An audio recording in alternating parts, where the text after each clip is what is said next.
AP మాజీ deputy CM Amjad భాషపై fire అయ్యారు కడప జిల్లా టీడీపీ అధ్యక్షుడు శ్రీనివాస్ రెడ్డి. వ్యక్తిగత ఆరోపణలు చేస్తే తమ కార్యకర్తలు సహించరని ధ్వజమెత్తారు. 10 ఏళ్లుగా ఎమ్మెల్యేగా ఓసారి మంత్రిగా ఉన్న నీ పరిస్థితి ఏంటో నగర ప్రజలకు తెలుసన్నారు.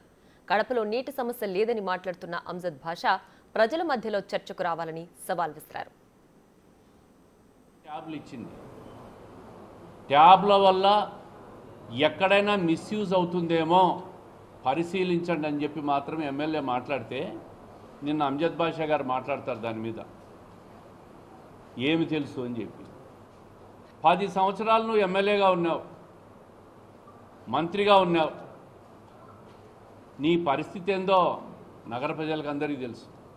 నీకు ఆ స్థాయి లేదు, నిన్ను చూసి ఓట్లేరు, నన్ను చూసి ఓట్లేయండి అని చెప్పి జగన్మోహన్ రెడ్డి గారి ఎన్నికల సందర్భంగా చెప్పిన మాట నువ్వు మర్చిపోయినావా అని అడుగుతూ ఉన్నా. మీ నాయకుడే నీ స్థాయి గుర్తించినాడు. మీ నాయకుడే నిన్ను చూసి ఓటేయకుంటే నన్ను చూసి ఓటేయండి అని మాట్లాడాడు. నువ్వు కూడా 6 నెలల తర్వాత నోరిప్పి విమర్శించే స్థాయికి వచ్చినావా భాషా గారు? నువ్వు మాట్లాడదాంట్లో ఏమన్నా అర్థం ఉందా? 10 సంవత్సరాలు ఎమ్మెల్యేగా మంత్రిగా ఉండి ఒక్కరోజైనా నియోజకవర్గ సమస్యల మీద నువ్వు అసెంబ్లీలోనో నీ క్యాబినెట్లోనో మాట్లాడినావా? ఈరోజు ఒక మహిళా శాసనసభ్యురాలు వచ్చి నగర సమస్యల మీద అసెంబ్లీలో ప్రజా వేదికల మీద మాట్లాడుతూ ఉంటే జీర్ణించుకోలేక దాన్ని కూడా నువ్వు విమర్శిస్తున్నావా? కడప నగరంలో నీటి సమస్య లేదని మాట్లాడుతున్నావు. వస్తావా నువ్వు మాతో? వస్తావా?